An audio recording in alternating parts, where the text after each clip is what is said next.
risk taker when it comes to jeopardizing my future. So I'm what you call a moderate investor. However, it's exciting, exhilarating, and it also scares you to death. So do it while you're young and you got the nerves to do it. Then you can do high risk and take and come back from a fall, right? Okay?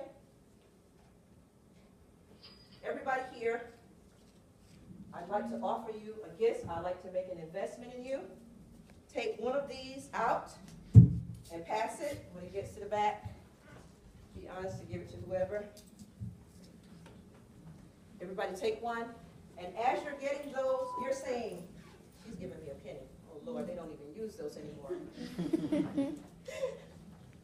I want to ask you, now here I have a third negotiation for this family. This investment can change if you'll make a decision to take a bag of $1 million right now. Who wants it? Okay, take the bag of $1 million, get up, walk out, go over there. You're out.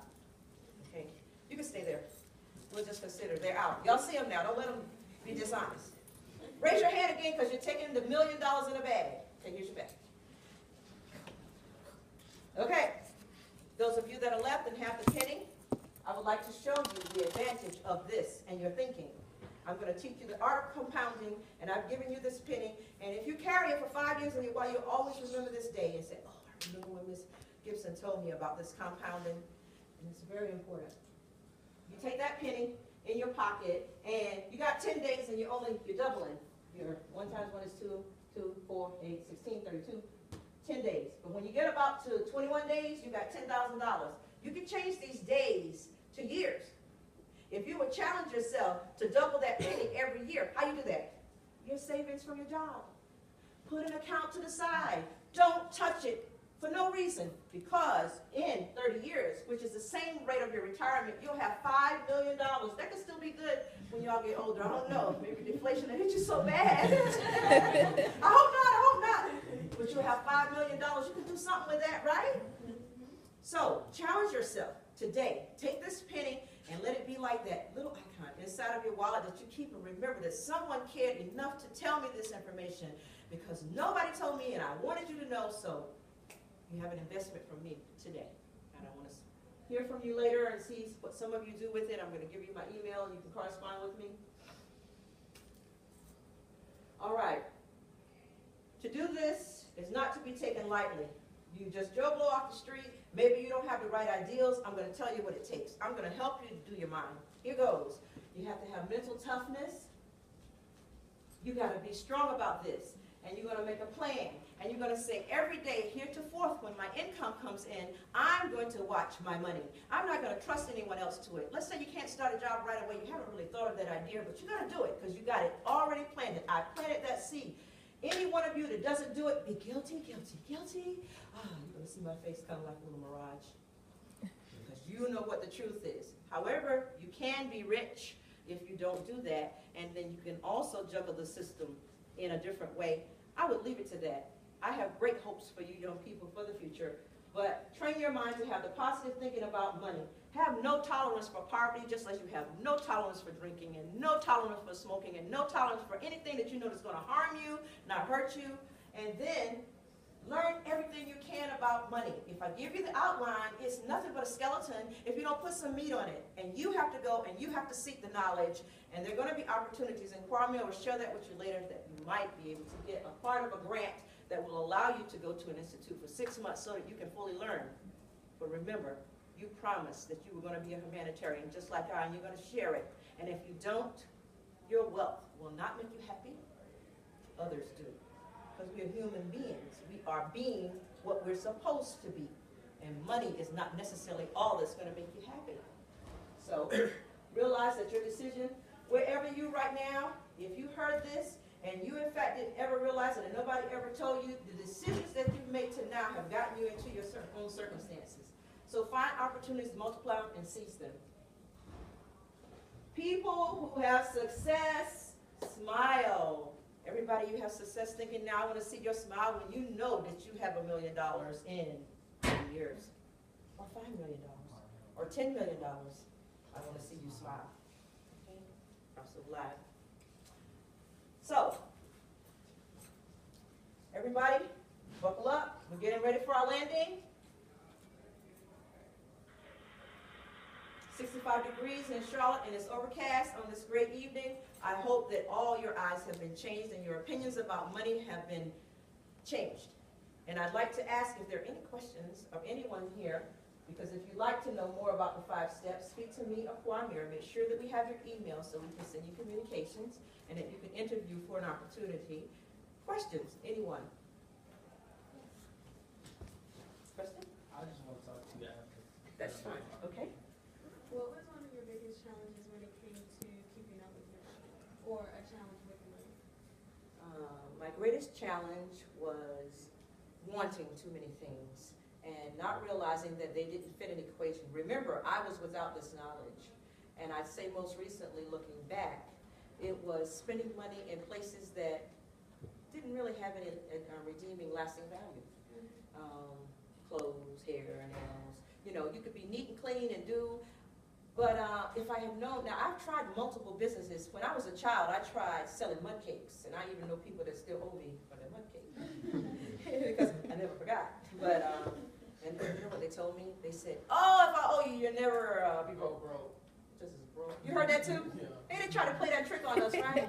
Same as they played that trick is the same trick they play with you when you go to a job and you sign. You say, "Oh, I'm going to work for $40,000 a year." However, they're only going to give you $27,000 a year, but you could keep that other part that they took from you, and you signed it away. You say, "Here, you can take it. I'm lazy. I don't want to work no second job. I'm just going home, and I'm enjoying my little money what I got from this, and I'm just going to go." But you're saying, "No, I'm not going to accept that because you only got 30 years or less, and it's not going to make you wealthy if you do it that way," right? So you're not going to do that, right? Smarter than that. So, on the next one. Any other questions? Wait, one other question. I think he had a question. You had a question.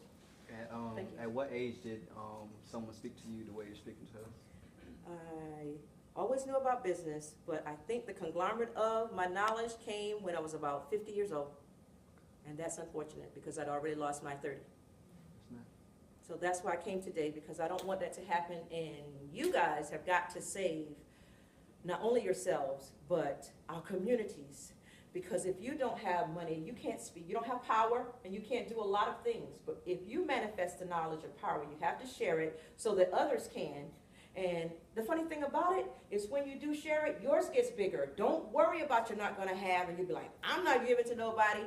If you don't, close fist, nothing come in. Let it go. It'll come back. Yes?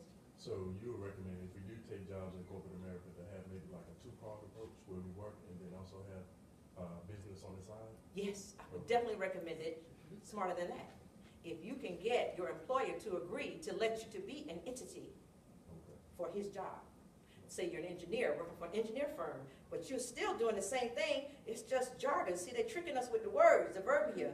It's I'm still an engineer and I'm hiring myself out, but if I'm an independent contractor, then I get to keep my taxes, but I sure enough got to document all those deductions and make it audit proof. Is that correct? See how the difference is? But you got extra money that you can do something else with and grow your business, and one day you can unyoke from that corporate, right? Any more questions? I got one more question. And they talked about this in your introduction, the expertise on Wall Street. Yes. And they talked to students while we're young to maybe think about investing in stocks, company stocks. Yes. Do you consider that a high or low risk investment as far as? There's no consideration, couldn't give you any advisement about it, and let me explain what a financial advisor is, and they'll tell you that they'll give you excellent information. There's 3 things. They take your money, yes, and they love you for it, but they will do, number 1, whatever the company stipulations, and within a financial advisor, if they don't have certain things you may want to invest in, American Black colleges, you want me to invest in the church, you may want to invest, whatever. If they don't offer it to that company, you can't get it. Then they make that requirement to their commission. So number 2, did you see you in the loop? But they're using your money, and then they give you something, the same kind of game that they played with you with the job, with not informing you. So you see how you have to be informed about everything that you do? And he had a question, and then I'll come to you. It was kind of like more of a statement. Like, would you tell everybody that's in here, like, while you're in college, to start a business? Like, you don't have to wait until you finish? That's what I was telling you. I don't care what it is. I told you, if you turn your hat that side and everybody want to buy it, sell it. But an entity like that would require tax deductions.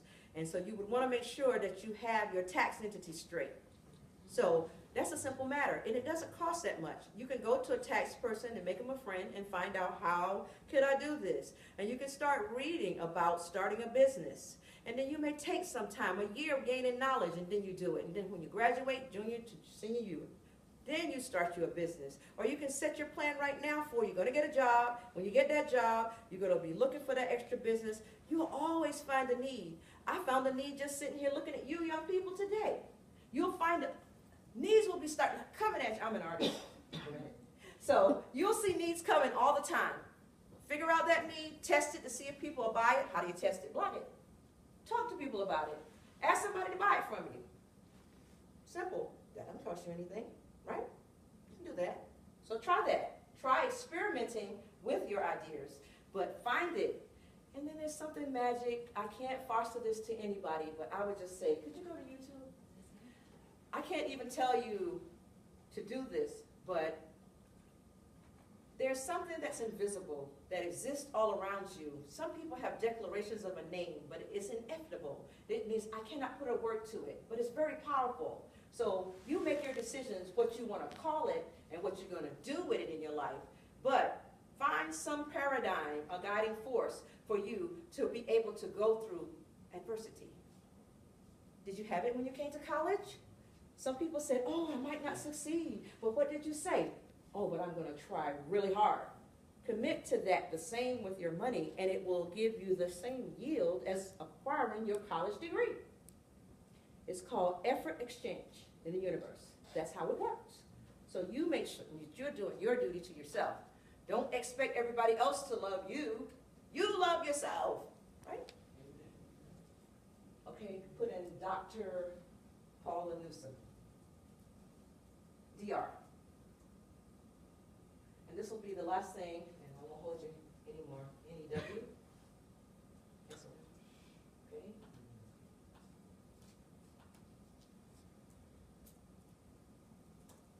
S-O-M. M-E. Yeah. E. First one. Go back. Newsom. There, she's right here. Third. She said, don't let anybody paint you into a corner, and this will be my last word, because she defines the difference between a business owner and an entrepreneur, and she's right here in Charlotte. You can take down her address. She welcomes, she's my very good friend from childhood, lived across the street, attended the University of North Carolina at Chapel Hill with me, and she stated that she's putting this out because she wants you to use her. You go by, you see her business, and you ask her things. This is how you network and find people that will give you answers, and it's just having the nerve. Nothing to it. If you see somebody that's good at something you do, how you do that? Find out.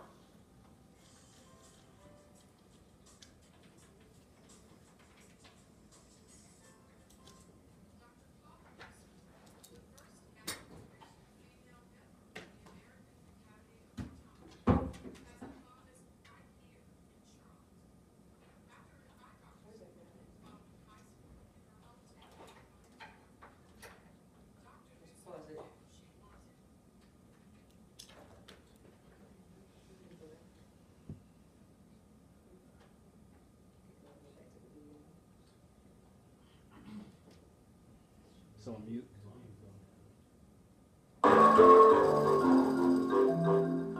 It's loud. Private entrepreneur education program, which I also volunteer for. That's it. Dr. Paula Newsom, the first African-American female member of the American Academy of Optometrists, has an office right here in Charlotte. After an eye doctor's appointment following high school in her hometown of Wilmington, North Carolina, Dr. Newsom knew she wanted to be a doctor. Well, I always knew I'd be a doctor. I just wasn't sure what type. I've always been very good in sciences, and in particular the biological sciences. However, I went and got my eyes examined before I entered the University of North Carolina at Chapel Hill that summer. And I had an eye exam, and it was just the most fascinating thing I had ever experienced. And after that encounter, I decided that I wanted to be an eye doctor. Today, her practice is thriving.